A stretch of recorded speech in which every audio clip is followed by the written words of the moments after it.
Ang nakaraan sa ating kwento kung saan ay inatake nga itong si Shu Han ng patago, pero nailegan lamang ito ng ating bida ng mabilis, kaya lumabas ang mga ito na nagpakilala na si Long Bat iyan at dahil sa mga sinabi ni Shu Han ay napikan ito kaya naman inutos nito na paputukan si Shu Han ng rocket launcher. Dahil sa utos ng tuko na may palong sa ulo ay agad naman itong sinunod ng dalawang bulate na pasabugan si Shu Han ng rocket launcher. Pagkaputok nga ng rocket launcher ay agad itong papunta sa kinatatayuan ng hangal na si Shu Han, pero sa nakikita natin ay hindi man lang inilagan ng hangal ang dalawang pasabog na patungo sa kanya. At nang sumabog na nga ang rocket kay Shu Han ay agad namang nagbunyi sa tuwa ang mga bulate. Sabay sabi na may kasamang tawa ang isa na hindi na nga daw makagalaw ang ating bida sa takot, dugtong pa ng isang pangbulate na rarapat lang sa kanya yan kasi ayaw ibigay ang kayamanan na hawak niya kaya ayan naging abo tuloy siya. Habang nagtatawanan ang mga tipaklong ay makikita natin na may lumabas sa usok ng pinagsabugan at ito ang hangal na si Shu Han. At nang papalabas na ang hangal ay iniisip niya na ang holy body skill ay nararapat lang sa may nangingibabaw na lakas ng katawan. Pagmamayabang pa nga ng hangal ay nasa early iron stage pa lang ang katawan niya pero kaya niyang matiis ang sakit dulot ng pagsabog ng rocket. Sabay makikita natin na sa isip-isip niya ay iniinda niya ang sakit na kanyang natamo, ayan yabang pa more. Dahil nga nakita ng tatlong bulate ang paglabas ni Shu Han ay nagulat ang mga ito na parang nakakita ng multo, sabi pa nga ng tungaw na may palong sa ulo ay hindi siya makapaniwala na kahit isang gasgas ay walang natamo ang hangal nating bida. Sabay sabat naman ang isang bulate na may pagtataka na hindi nga ito makapaniwala sa mga nakikita niya, dahil bida-bida din ang isang bulate ay nagsabi din ito na siya din hindi makapaniwala sa nakikita niya. At talagang pabida itong si tungaw na may palong sa ulo ay nagsalita pa ito ulit. Sabay nagsabi bakit sa hangal na si Shu Han ay hindi ito umubra. Dagdag pa nito na ilang beses na niya itong sinubukan at mahigit na 100 ng cultivators ang napapaslang ko gamit ang rocket launcher na ito. Subalit datapwat kay Shu Han ay deadma lang ito sa isip-isip ng hangal siguro may magic ito. Tanong pa nga ng tipaklong mayroon sigurong magic treasure si Shu Han dahil naprotektahan niya ang kanyang katawan. At sa isip-isip nga ng tipaklong ay kailangan niya makuha ito. Agad naman sumigaw ang si Palong kay Shu Han at nagbanta na makapangyarihan ang kanyang flying sword na kaya siyang paslangin ito. Dagdag pa nga ng tipaklong kung ibibigay niya ang magic treasure ay pananatilihin niya na buo ang kanyang katawan. Dahil nga sa mga sinabi ng tipaklong na may palong sa ilong ay sa ulo pala, ay hindi naman nagpasindik ang hangal na si Shu Han at sabay sinagot niya ito na dapat sa kanya ito magmakaawa na panatilihin na buo ang katawan niya. Dagdag pa nga ng ating bida bago ka nakapunta dito ay marami ka nang napatay at nanakawan na mga cultivators kaya isuko mo na lang ang buhay at ang mga kayamanan na hawak mo. Sa narinig nga ng tipaklong na may palong sa ulo ay napikon ito at agad itong sumugod na nagsasabi na walang karapatan na siya ay pagbantaan ni Shu Han. Dagdag pa ng tipaklong at dahil ginalit siya neto ay hihiwain niya na lang daw ang ating bida ng ilang piraso. Hindi naman pinakitaan ng pagkatakot ang ating hangal na bida at nagsabi pa ito ng mahina pa masyado ang flying sword nito, at agad nga nagsalubong ang atake at ang depensa ng dalawang hangal. Sabay nagsalita ang ating bida na may pang-asar na wala man lang natutunan kahit kakaunti ang tipaklong sa paggamit ng flying sword. Dahil sa nakita ng tungaw na may palong sa ulo na nasa alaglang ang kanyang atake ay nagulat ito ng husto at literal na laglag pa nga sa gulat. At napansin niya din ang kanyang kahangalan na dahil si Shu Han ay nagtataglay nga ng late foundation stage at maramdaman ito ng tipaklong, ayan yabang pa more, dahil natatakot na ang tipaklong ay nagsalita naman si Shu Han na huli na ang lahat dahil siya naman ang aatake. Sabay mala-flash itong si Shu Han sa bilis at agad itong nakapunta sa likod ng tungaw. Dahil hindi ito napansin ni Palong Ulo ay napatanong na lang ito kung nasaan na ang ating bida. Sabay atake at may pagmamalaking nagsalita si Shu Han na hindi na niya kailangan gamitin ang kanyang spiritual energy dahil sapat na ang kanyang iron fist, sabay sinuntok sa batok ang mayabang na bugok. Pagkatama nga ng suntok na iron fist ni Shu Han sa hangal na may palong sa ulo, ay tumilapon ito ng napakalayo animoy isang agila sa taas ng lipad nito, partida kasama niya pang lumipad ang dalawang bulate. At nang lumapag na sa lupa ang hangal ay agad naman nilapitan ito ni Shu Han upang kuhain ang mga kayamanan nito. Nang mapansin ng mukhang manok na papalapit na si Shu Han ay hindi naman nag-atubiling ibigay ang mga kayamanan nito at nagsabi na talo na nga siya. At dagdag pa nga ng hangal ay ayan na lahat ang kanyang kayamanan ito ay may mga weapon at spiritual lubot fruits pala. Dugtong pa nito ay lahat nga ng mga yan galing sa kanya sa mga napaslang niyang mga cultivators ibibigay niya na lahat basta patakasin lang siya nito. Agad naman tiningnan ng hapit na si Shuhan ang laman ng bag na iniabot ng hangal na may palong sa ulo. At nang makita niya ang laman ay agad natuwa ang ating hangal na bida dahil mga spiritual tutoy. Fruits nga pala ang karamihan dito, dugtong pa ng tipaklong ay halos lahat ng nasa bag ay kailangan niya upang kanyang i-absorb. Agad namang tumayo ang hangal na may palong sa ulo sabay nagpalm dahil ang buong akala niya ay pinayagan na siya ni Shuhan, dahil kitang-kita niya naman na natutuwa ito noong makita ang mga laman ng kanyang bag. Habang dahan-dahan itong tumatayo ay iniisip niya na masyadong talagang hangal si Shuhan dahil hinahayaan siyang makakaalis dito, at pag makaalis siya dito ay maghahanap siya ng mga kasama upang balikan at patayin si Shuhan. At nang tumalikod na nga ito at akmang aalis na ay nagsalita naman ang ating bida na nagsasabi na hindi pa nga niya ito pinapayagan na umalis. Sa gulat nga ng hangal ay makikita natin ang kanyang mukha na parang nagulat na manok at napatanong na lang ito ng bakit po kuya. Habang nagsasalita nga ang hangal na si Shuhan ay sinabi niya na katulad nga ng sinabi niya nga kanina napakapangit ng pangalang mo parang basura kaya ang isang basura ay nililigpit. At sabay ay ang pag-charge ng kanyang iaatake sa tipaklong na may palong. Dahil sa sinabi at nanakita ng tipaklong ang ginagawa ni Shuhan ay agad naman itong nagmakaawa sa ating bida na dahil sa takot nga ng hangal ay kung ano-ano na lang lumalabas sa kanyang mabahong bunganga. Sabay sabi pa niya na ang kapatid niya na si Long Outyan ang pangalawa sa pinakamatalino sa buong rehiyon at isa siya sa Long family. Habang nagsasalita pa ang tipaklong na may palong sa ulo ay makikita natin na papalapit na din sa kanya ang atake ni Shuhan. Nakapagpahabol pa ang tipaklong ng salita na pangalawa ang kapatid niya sa pinakamatalino maliban sa Lu family. Kaso huli na ang lahat boy dahil sa sabog ka na boy at yun nga sumabog na ang tipaklong sa lakas ng pagsabog animoy pinasabugan ito ng atomic bomb tipo si Ungas. Nang sumabog nga ang hangal na si Long Batian ay napangiti na lang ang ating hangal na bida sabay sabing ang mga Long family ay mga sira ang mga pangalan puro mga buang. At dagdag pa ng hangal na si Shuhan ay hindi na masama maliban sa mukha bilang isang cultivator ang laman ng bag ni tipaklong dahil ang mukha lang nito ayan o parang dinaan ng payson. Dagdag pa ng hangal ay talagang namang napakayaman ng Long family sabay inilabas niya ang laman ng bag ni Long Batian. At napasabi pa nga ang hangal nating bida na napakarami rin pala ang nakuha na spiritual fruit ng tipaklong sa mga napatay niyang cultivators kaya dapat lang na mamatay din ito.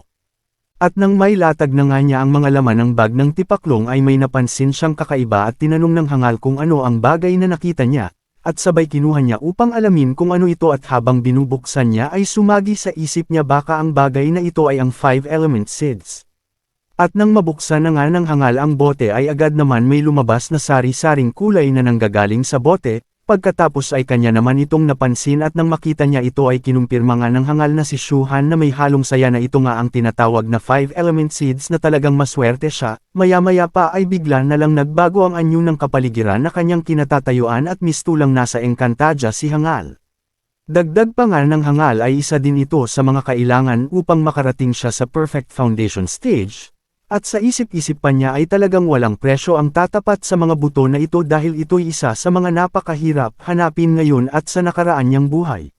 Dahil nga mayroon makikita na heavenly treasure dito sa Jinxie Canyon ay baliwala na sa kanya iyon sapagkat ngayon nakakuha siya ng ganitong mga kayamanan ay mas malaki pang treasure ang kanyang nakuha. Kaya nagpas siya na lang ang ating bida na hayaan na lang mapunta sa mga tuko ang treasure na yun. Bigla na lang tumunog ang telepono ng hangal ay nang tingnan niya ito kung sinong tumatawag at nakita nga natin na ang tipaklong na si Liang Kankan nais kumausap sa kanya.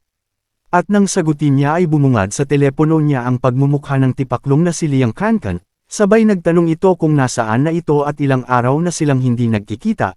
Nax I miss you na pare charot lang, dagdag pa ng tipaklong ay kung hindi pa na-i-add sa WeChat friends niya ay talagang hindi niya ito makakausap.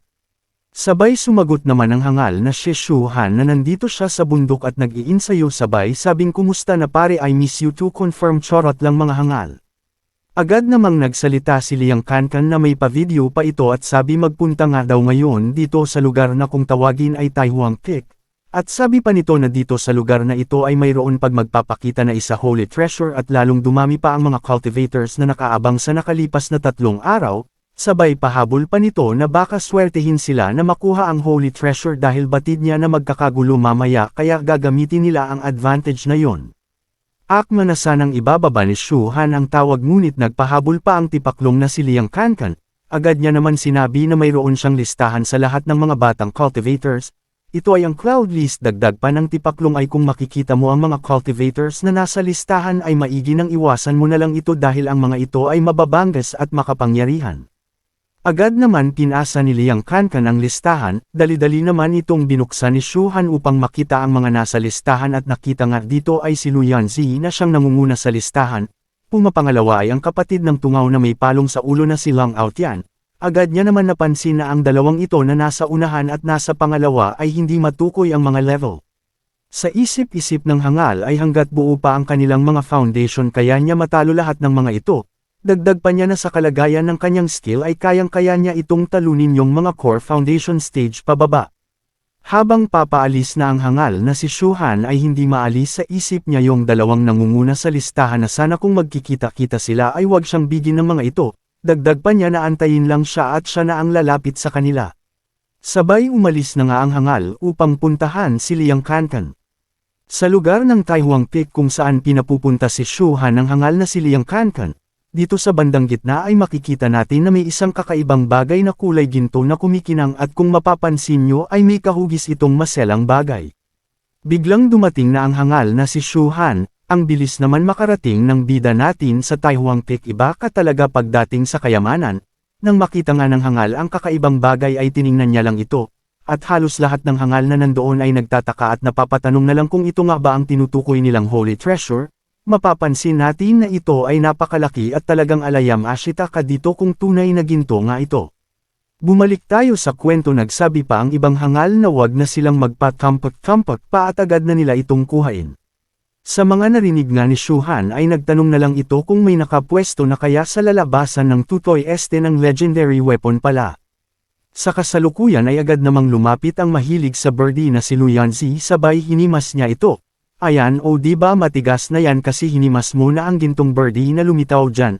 At nang nakita ni Liang Kankan si Shu Han, ay agad naman itong binati sabay sabi pa nito na madami pang mga cultivators ang nakapaligid sa lugar na ito na sa tansya niya ay nasa 100 mila ang mga layo nito. Sabay nagtanong naman ang hangal na kung solo lang siyang nag-cultivate sa bundok. Hindi naman sinagot agad ng ating bida ang hangal na si Liang Kankan dahil ang tinutuunan niya ng pansin ay ang bagay na nasa harapan niya. Agad naman itong naalala ni Shu Han na ito ay ang Holy Treasure na kung tawagin ay glowing stone statue na ang nasa loob nito ay tunay na treasure, na kung saan ay tatubo ito at tatawagan na ultimately mysterious tree.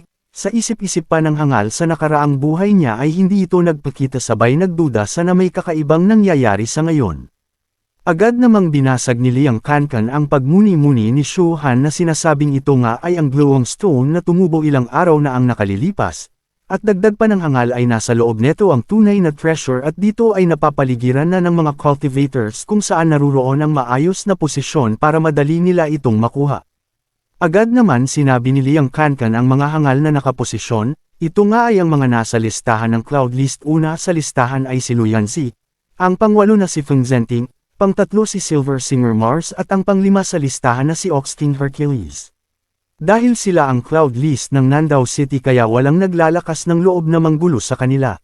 Maya-maya pa ay bigla na lang may naganap sa glowing stone, ito ay unti-unting bumibitak.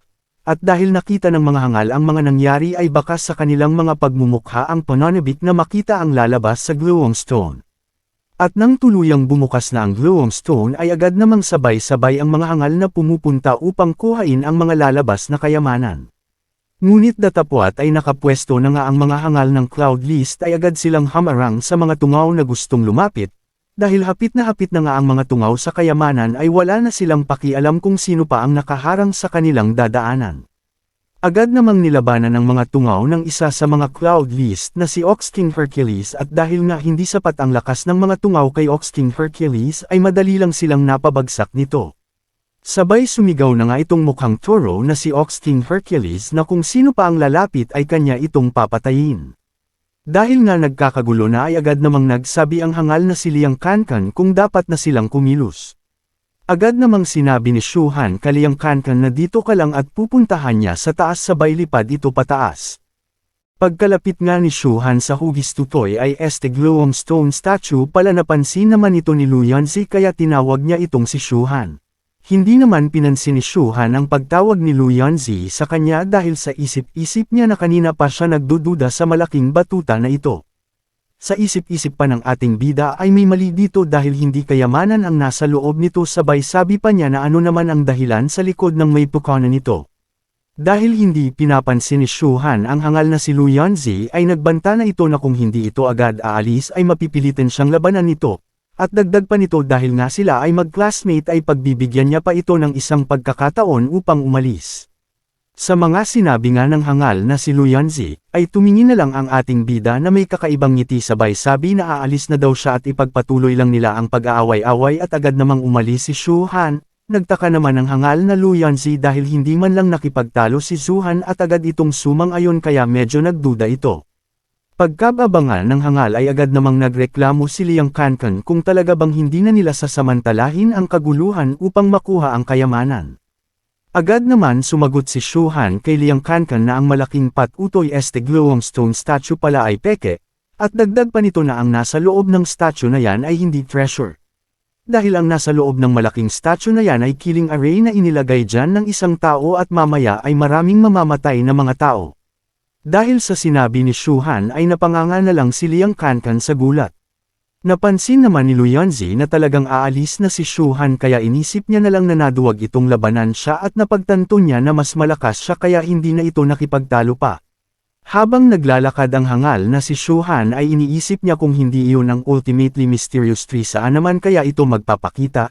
Habang papalayo na si Shuhan at Liang Kankan ay naririnig nila na nagtatalo-talo ang mga hangal dahil nag-uunahan sila makuha ang kayamanan. Dahil nga hindi na natuloy ang plano nila ay makikita natin na malungkot ang hangal na si Liang sabay sabi na sayang kanyang lakad ngayong araw. Maya-maya pa ay nagsalita na ang matandang mukhang bukayo kay Feng Zhenting na ito na ang oras. Agad namang nagsalita ang isa pang bukayo na ito na ang kanyang paghihiganti sa mga bastos at sabay sabi na dyan na lahat kayo mamamatay. Bumalik tayo kila Shuhan, nagsalita ito na parang may kakaiba at may nakakaligtaan siya na parang iba ang kanyang pakiramdam. At sabi pa ng hangal ay ang ultimately mysterious tree ay isang treasure na kailangan tumubo ito ng isang espesyal na kondisyon sabay tumingin siya sa likuran. Maya-maya pa ay bigla na lang may sumabog kung saan naruroon ang glowing stone statue at bigla na lang napaliligiran ito ng kulay pula na aura ang buong paligid kung saan nasa gitna ang statue. Sa loob ng malaking pabilog na kulay pula ba parang isang shield ay may nagsigawan na mga hangal doon dahil sa kanilang nakikita at natuklasan na kakaiba sa loob nito. Ang isa sa mga hangal na nasa loob ay sinusubukan pa nitong lumipad upang tumakas pero nabigo ito at nagsabi na trap na sila at hindi siya makalabas dito. Pati si Miss Lu ay nagtataka na din kung sinong hangal ang may pukanan nito na maglagay ng ganito kalakas na sandata. Maya-maya pa ay tuluyan nang nawasak ang kinalalagyan ng sandata na nakabalot sa isang estatwa. Tumambad sa mga hangal ang isang nuclear missile na sa gulat ng mga hangal ay napanganga na lang ang mga ito na nagsasabi na ito ay isang maliit na nuclear bomb. Si Shuhan na batid ang lahat ay napagkanto na niya na talagang sinadya ang paglalagay ng peking treasure para maipon ang mga tao, at mapatay upang ang mga dugo nito ay kinakailangan upang mabuhay ang ultimately mysterious tree. Dagdag pa ng ating bida na hindi ito ibinalita sa internet dahil alam ng mastermind na ganito ang mangyayari at balak talagang patayin ng walang awa ang mga cultivators na nandito. Maya-maya pa ay nagsusumigaw na ang mukhang bukayo na si Feng Zhenting na may kasamang pang-aalipusta, na sinasabing dahil nais ng mga cultivators na kuhain ang treasure ay inaalay niya ang mga dugo nito para ma-activate ang heavenly treasure na kanyang ninanais. Dagdag pa ng bukhayo na kapag lahat na ng cultivators ay mapatay ay wala nang makapipigil sa pagkuha ng heavenly treasure. Ang mga hangal na nasa loob ng formation barrier ay narinig ang lahat ng sinabi ni Feng Zhenting, ay agad itong nagalit at sinabi na batid na nila kung sino ang may pukanan ng mga ito. Dagdag pa ng isang hangal na papano nagagawa ni Feng Zhenting at ng kanyang pamilya ang ganitong kasuklam-suklam na gawain na katulad nito. Kaya inutusan niya si Feng Zhenting na pakawalan sila at binyantaan pa ito na pag makawala sila ay pagpira-pirasuhin niya ang katawan ni Feng Zhenting. Ang mukhang bukhayo na si Feng Zhenting ay agad itong sumagot sa mga hangal na walang makakaalis dito ng buhay at dagdag pa nito na kayang patayin ng nuclear bomb ang isa core foundation, pero kung sino man ang nais makipagsundo sa kanya na gagawin niyang alipin ay pakakawalan niya ito. Dagdag pa ng mukhang bukhayo ay may kulang 5 minuto na lang ang oras para sila ay magdesisayon. Pati si Lu Yanzi ay nakatingin lang sa hangal na si Feng Zhenting na nagtataka. Maya-maya pa ay nakita ito ng mukhang bukhayo na si Feng Zhenting ay agad itong kinausap si Lu Yanzi na kung papayag itong magpakasal sa kanya ay agad niya itong pakakawalan.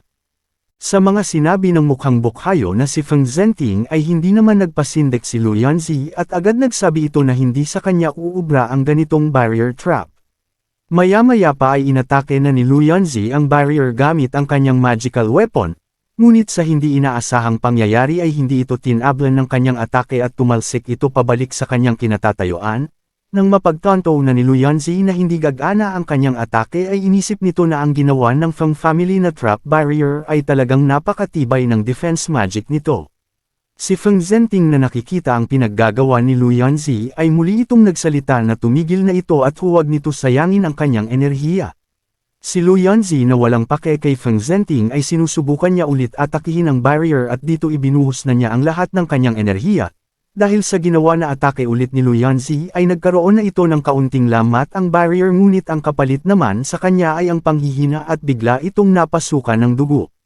Maya-maya pa ang kaunting lamat ay bumabalik sa ayos kaya napatigil ng saglit si Lu Yanzi. At inisip nito na hindi kayang tibagin ang ganitong barrier kung ang isang cultivator ay mababa sa core foundation. Dagdag pa ni Lu Yanzi ay kailangan pa niyang ipaangat ang kanyang foundation. Habang hirap na hirap si Lu Yanzi ay may pang-iinis naman na nagsasabi si Feng Zhenting, na may 3 minuto na lang ang kanyang buhay at dagdag pa nito ay huwag siyang sisihin dahil binigyan niya ito ng pagkakataon. Dahil hindi na nakatiis ang ating hangal na bida na mas hangal sa kanilang lahat ay lumapit na ito sa mukhang bukhayo na si Feng Zhenting na nagsalita kung maaari ba siyang magtanong. Sa narinig ng hangal na si Feng Zhenting ay nagtaka ito at lumingon kung sino ang nagsasalita, at nang makita ito ni Feng Zhenting ay sinabi nito na may pagtataka kung bakit hindi ito nakasaling ma-trap, kaya binalaan niya ang ating bida na maaari na itong umalis kung ayaw pa nitong mamatay. Dahil sa sinabi ng hangal na si Feng Zhenting ay agad naman nagsalita ang ating bida na huwag niyang masamain dahil nais lang niyang magtanong na agad ito itinanong ng ating bida, kung papaano nalaman niya at ng kanyang pamilya na kailangan ng blood sacrifice para tumubo ang heavenly treasure na ultimately mysterious tree. Sa mga tanong ng ating bida ay nagtaka at natulala bigla ang hangal na si Feng Zhenting. Kung umabot ka sa video na ito, ibig sabihin na gustuhan mo ang kwento. Kaya naman humihingi ako ng kaunting suporta kahit isang like lang. Kung nais nyo naman na malaking suporta ay huwag nyo kalimutan pindutin ang subscribe at notification bell para buwan mano ka kung may i-upload ako na bagong video. Salamat mga hangal.